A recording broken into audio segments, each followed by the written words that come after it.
Hear my thoughts on all the things that took place at Super Bowl 58 over this week on JG9 News. New content dropping every single day on that channel. And now, on with our feature presentation. Oh god, I have a bad feeling about this video. Okay, I want to make something very clear before going any further.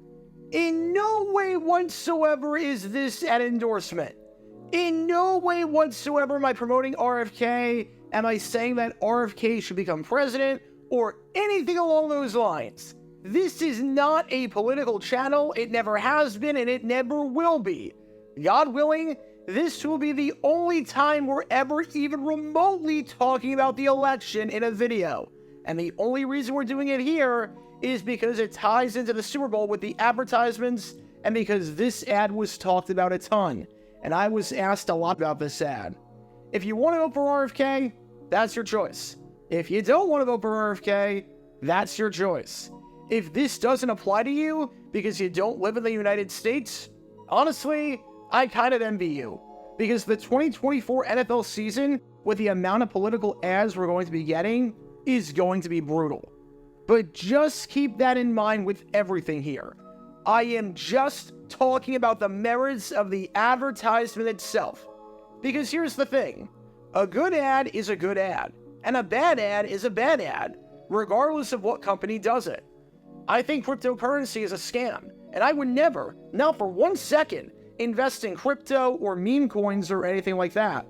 But the ad that Coinbase ran at Super Bowl 56 was one of the most genius ads to air at the Super Bowl in the last 10 years. And you can learn more about that by clicking the card in the upper right corner. Conversely, even though the company has gone downhill a ton as of late when it comes to lack of investment in the parks and the decisions that they've made over there, which I could go on and on about, I love Disney. I grew up on Disney. I'll always have a connection to Disney, and I know way too much about the parks than any man has any right to know. And yet, I thought that the Disney Plus ad that aired during Super Bowl 58 was absolutely terrible, and was one of the worst ads of the night. You can learn more about that by clicking the card in the upper right corner.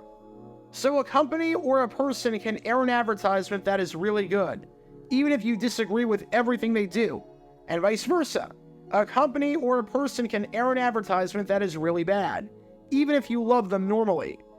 R. Kelly is a horrible person that has made some absolutely incredible songs, and some of my friends are super nice people that can't carry a tune if their life depended on it. You get the idea. Because that takes us to what was, without a doubt, the most controversial ad of Super Bowl 58. Yes, the He Gets Us campaign was super controversial, with $14 million spent on 2 spots that featured AI images and featured a colossal waste of money when you realize how much good could have been done in carrying out their mission of helping people with all that money. Yes, Temu spent $21 million on the Super Bowl, and no one knows whether the company is legit or not, or what exactly they do. And that was highly controversial. But there's one thing that will forever be controversial when it's brought up at the big game. And that's because it's just a naturally divisive topic. Politics. Now, we can debate whether or not any sort of religious or political ad should even be allowed to air at the Super Bowl. And I'm on the side that they should not, but that's neither here nor there. At the end of the day, a political ad was allowed to air at this Super Bowl. And the ad we got was a 30-second campaign for Robert F. Kennedy Jr., who is running in this election as an independent. RFK Jr. is the nephew of John F. Kennedy, the former president of the United States, who served from 1961 to 63 before being assassinated. He had, since Gallup began calculating approval rating in 1953, the highest average approval rating of any president ever, and by a long shot, I might add. And with that, RFK decided to invoke imagery of JFK's iconic ad from the 1960s, with an advertisement that featured the jingle and the animation and everything. And oh man, this ad got absolutely flamed. The $7 million spent here by the American Value Super PAC was widely criticized, as this was ranked as, by far, the worst ad of the night. How bad was this ad received? There were 59 advertisements tracked by the USA Today ad meter, where fans and people who watched the game could vote on whether an ad was good or not. Of the 59 ads, the RFK ad ranked dead last, with an average score of 3.41 out of 10.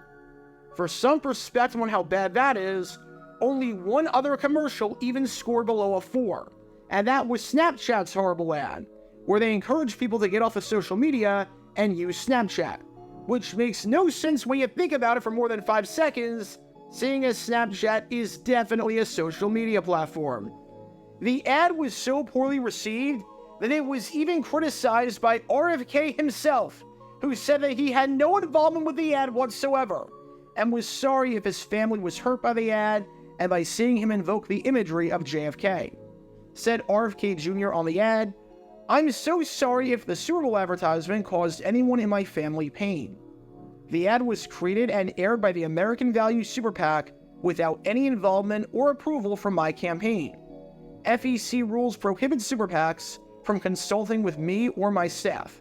I love you all. God bless you. Then again, even if RFK didn't approve the ad, he approved it enough to have it pinned to the top of his Twitter profile. And if he didn't know about this ad made by people who were allied with him, that says a lot about what his knowledge would be on other things, but that's neither here nor there. The bottom line, the ad was widely criticized, as any political ad is going to be during the Super Bowl. The ad was renounced in a bizarre way by the man who was the person the ad was supposed to be benefiting the most, and the ad was considered to be the worst of the night. But this is where I'm going to say something that might sound absolutely insane, and I say this without any hint of sarcasm or joking or irony whatsoever. This might be the hottest take I've ever had on this channel, and again, it has nothing to do with my political views I have, and this is not an endorsement whatsoever. I want to make that very clear. This advertisement was absolutely genius. I am dead serious. This ad, in terms of accomplishing what it set out to do, was one of the best ads of the night. It had a mission, and by God, it accomplished that mission. Alright, what is the purpose of an advertisement? In my mind, there are two things that an advertisement sets out to do. You can either use an advertisement to inform someone or persuade someone, or you can use an advertisement to entertain. An advertisement works when the mission of the ad is accomplished in a memorable way with the consumer, and an advertisement fails when the mission does not succeed, and the goal of the ad is not met by the execution. It's like a comedy film. If it makes you laugh, it's good. If it doesn't make you laugh, it stinks. As an example on the informing side, here's one that works incredibly well. Apple's 1984. The purpose of the ad is simple. Inform you that on January 24th, Apple is unveiling the Macintosh, and it's going to change the game forever. Now, it took an insane way of doing that, and by insane, I mean one of the most creative ways of all time, in a way that changed the advertising game forever at the Super Bowl. And I talked about this in a previous video of mine, which you can learn more about by clicking the card in the upper right corner. But that was the purpose of the ad. Let you know that something is happening. And you can bet after that ad, with how memorable it was, that everyone knew that something big was happening. On the flip side, here's one that failed. It's the Auto by Tel commercial from Super Bowl 31 that I've talked about before on this channel, which you can learn more about by clicking the card in the upper right corner. The purpose of this ad was very clearly to inform you that there's an easier way to buy cars, and you can now buy cars online in an easy manner from your home. However, it failed by not being memorable, by not conveying the message at all, by showing a pill bottle that made it seem like it was a drug company more than a car company, and by not even showing the website at 1 second of the process. That was money thrown down the drain. The entertainment side is more for comedic things, and even if the ad doesn't say what the product is or anything it does, like the Budweiser frogs or the EDS cat herding commercial, it keeps you entertained and engaged. Basically, if there was an ad that didn't let you know anything about the company and tried to be funny, but failed, and you don't remember a thing about it, that's the entertainment side failing. I could get into that, but seeing as the RFK ad is clearly on the informing side, not that there can't ever be an intersection of the two circles, I'll just focus on that. A brief political lesson. In case you haven't been able to tell, it is really freaking hard for a third-party candidate or an independent candidate to gain any sort of traction in an election. The vast majority of Americans think that there are only two candidates in any given election: the Democratic nominee and the Republican nominee. The last time a third-party candidate even received more than 3.5% of the popular vote was Ross Perot in 1996. The last time an independent or a third-party candidate received a single vote in the Electoral College was George Wallace in 1968, before the AFL-NFL merger even took place, and before there were any playoff rounds in baseball besides the World Series. And besides Perot, since 1984, not a single third-party candidate has received 3.5% of the popular vote. No third-party candidate has finished higher than third place since 1912, when Teddy Roosevelt did so with the Progressive Party. That was so long ago that anyone that voted for Roosevelt in that election is now dead. You get the idea. Third-party candidates don't get a ton of exposure, and it's not hard to see why. It costs lots of money to run a campaign, even more so now than 15 years ago thanks to Citizens United. And without ranked choice voting, people think that voting for a third-party candidate is throwing your vote away. And again, I am not here to debate how the election process works or talk about that, but I just want to let you know, third-party candidates usually do not win or come anywhere close to winning. So by RFK Jr. running this ad at the Super Bowl, the goal was simple: let people know that you exist and that you're running for president.